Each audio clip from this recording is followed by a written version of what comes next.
नमस्कार, मैं Acharya doctor Dilip Kumar, PhD in astrology, gold medalist, Navyug Jyotish Shikshan संस्थान की क्लास में आपका स्वागत करता हूं।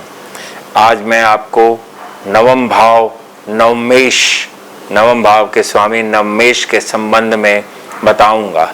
नवमेश यदि विभिन्न भावों में हो तो उसके क्या क्या फल प्राप्त होते हैं। नवम भाव भाग्य का है, जहाँ से हम जातक का भाग्य देखते हैं। नवम भाव पिता का भी है, धर्म का है, दान का है, लंबी यात्राएं व उच्च शिक्षा का भी है। नवम भाव से हम शरीर के अंगों में जांघें देखते हैं तथा प्रारब्ध भी नवम भाव से देखा जाता है। संचित कर्म पंचम भाव से देखते हैं तथा पंचम भाव के संचित कर्मों से इस जीवन में हमने कितना भोगना है, अच्छा या बुरा, वो प्रारब्ध नवम भाव से देखा जाता है। नवमेश, नवम भाव के स्वामी को नवमेश या भाग्येश कहते हैं। भाग्येश यदि लगन में हो, पहले भाव में हो, तो ये केंद्र त्रिकोण संबंध बनाता है। ये एक राजयोग है जिसके कारण जातक भाग्यवान होता है, विद्वान होता है तथा उच्च पद प्राप्त होता है। जातक सदैव जीवन में, समाज में प्रसिद्ध होता है। नवमेश द्वितीय भाव में, धन भाव में, द्वितीय भाव धन भाव का है। जातक बहुत धनवान होता है, विद्वान होता है, जातक में अट्रैक्शन बढ़ जाता है, बहुत अट्रैक्टिव होता है। तृतीय भाव धन भाव के अलावा कुटुंब भाव होने के कारण स्त्री व संतान का सुख जरूर प्राप्त होता है। जातक के भाग्य में पारिवारिक व्यवसाय भी लिखा होता है या अच्छे भोजन का शौकीन होने के कारण होटल, रेस्टोरेंट संबंधी बिजनेस से, व्यापार से भी लाभ कमा सकता है। धन योग होने के कारण जीवन में सभी प्रकार के सुख प्राप्त होते हैं। भाग्येश तृतीय भाव में, कुंडली के तीसरा भाव सहज भाव होता है, जहाँ से हम भाई बहन देखते हैं। यदि तृतीय भाव में नवमेश हो तो भाइयों से संबंध बहुत अच्छे होते हैं तथा भाइयों की समृद्धि भी होती है, उनकी उन्नति व प्रगति भी होती है। जातक लेखक बन सकता है लेकिन धर्म संबंधी लेखक होता है। संगीत में रुचि बढ़ जाती है, तीर्थ यात्रा करने वाला होता है तथा तृतीय भाव में बैठा नवम भाव भाग्येश होकर भाग्य भाव को दृष्टि देता है, जिसके कारण भाग्य बहुत बलवान हो जाता है। क्योंकि जिस भाव का स्वामी उस भाव को दृष्टि दे या उससे संबंध बनाए, भावेश की दृष्टि भाव पर पड़ने से भाव 65% बली हो जाता है, अतः जातक भाग्यवान होता है। नवमेश चतुर्थ भाव में केंद्र त्रिकोण का संबंध बनाता है तथा ये एक राजयोग है। जातक माता के प्रति समर्पित होता है तथा जमीन जायदाद, वाहन से सुख प्राप्त होता है। जातक धनवान होता है तथा सुख भाव होने के कारण भाग्येश यदि सुख भाव में स्थित हो तो जातक को जीवन में सभी प्रकार के सुख प्राप्त होते हैं। नवमेश पंचम भाव में, भावम नियम के अनुसार नवम से नवम भाव में भाग्य बलवान हो जाता है, भाव के फलों की वृद्धि हो जाती है। जातक विद्वान होता है तथा शिक्षा उच्च होती है, भाग्यवान हो जाता है, धनवान हो जाता है, प्रसिद्ध हो जाता है तथा पुत्र खुशहाल हो जाता है। पिता भी धनवान होता है तथा प्रसिद्ध भी होता है। जीवन में सभी सुख सुविधाएं प्राप्त होती हैं।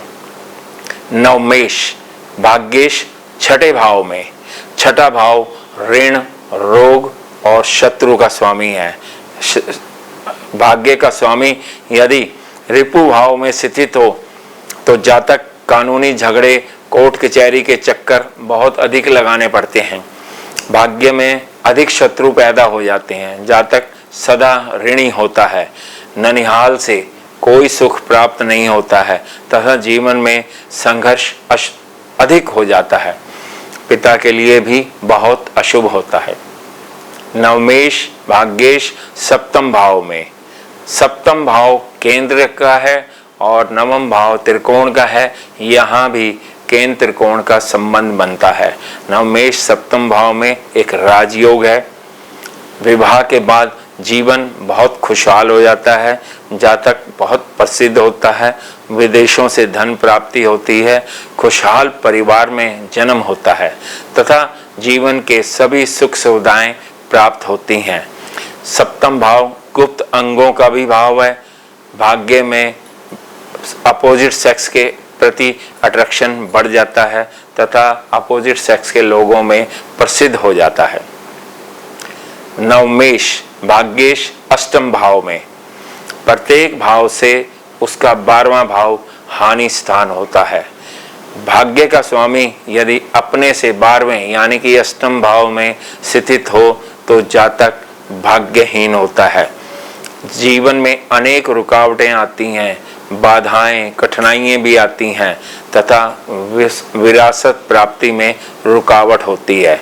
नवम भाव पिता का भी है, जिसके कारण पिता के लिए भी बहुत अशुभ होता है।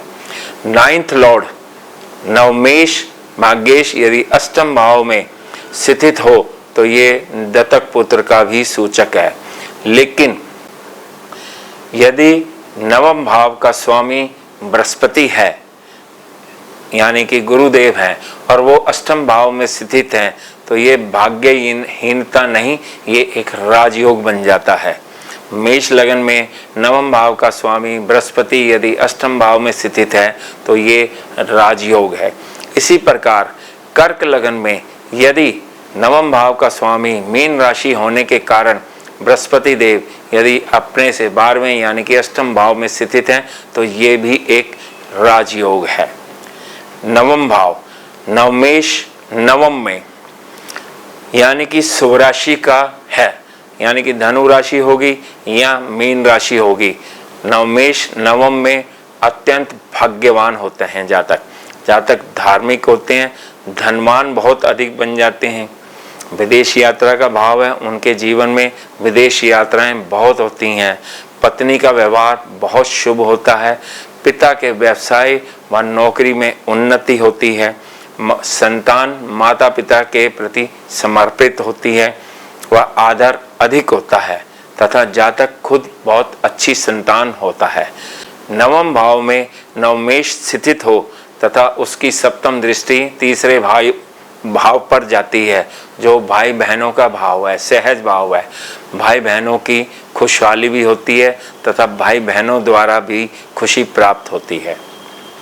नवमेश भाग्येश दशम भाव में केंद्र त्रिकोण का संबंध बनता है, वह राजयोग है। जातक जीवन में उच्च पद प्राप्त करता है। जातक बहुत बुद्धिमान विद्वान होता है तथा जीवन में सदा उन्नति करता है। जातक बहुत प्रसिद्ध होता है तथा अत्यधिक धनवान होता है। नौकरी व व्यवसाय में प्रगति बहुत अधिक होती है तथा निरंतर तरक्की करता रहता है। नवमेश भाग्येश लाभ भाव में ये एक धन योग है, क्योंकि लाभेश और नवमेश का संबंध धन योग होता है, जीवन में सदा लाभ देता है। जातक बहुत विद्वान होता है, बड़ों के प्रति आदर भाव रखता है।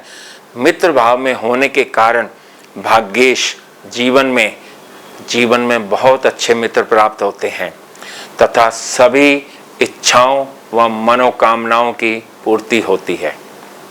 भाग्येश द्वादश भाव में 12वें भाव में, 12वां भाव व्यय भाव है, हानि का भाव है। भाग्येश 12वें भाव में जातक को भाग्यहीन बना देता है। किसी भी भाव का स्वामी त्रिक भावों में यानी कि छठे 8वें और 12वें भाव में स्थित हो तो ये भाव के फलों का नाश करते हैं।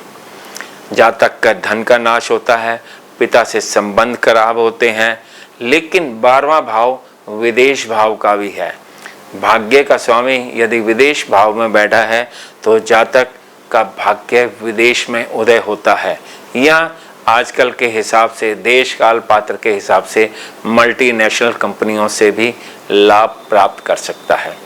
ये थे नवमेश भाग्येश के विभिन्न भावों में स्थित होने पर उनके द्वारा दिया जाने वाला फल। यदि आपको ये वीडियो पसंद आई है तो वीडियो के नीचे सब्सक्राइब बटन पर क्लिक करें तथा आप ज्योतिष में रुचि रखते हैं या सीखना चाहते हैं तो नवयुग ज्योतिष शिक्षण संस्थान द्वारा दिए गए नीचे नंबर पर संपर्क कर सकते हैं। यदि आप निःशुल्क परामर्श चाहते हैं, फ्री कंसल्टेंसी चाहते हैं तो प्रतिदिन शाम को 6 से 8 निःशुल्क परामर्श दिया जाता है। उसके लिए आपको प्रायर अपॉइंटमेंट लेना बहुत ज़रूरी है। नमस्कार।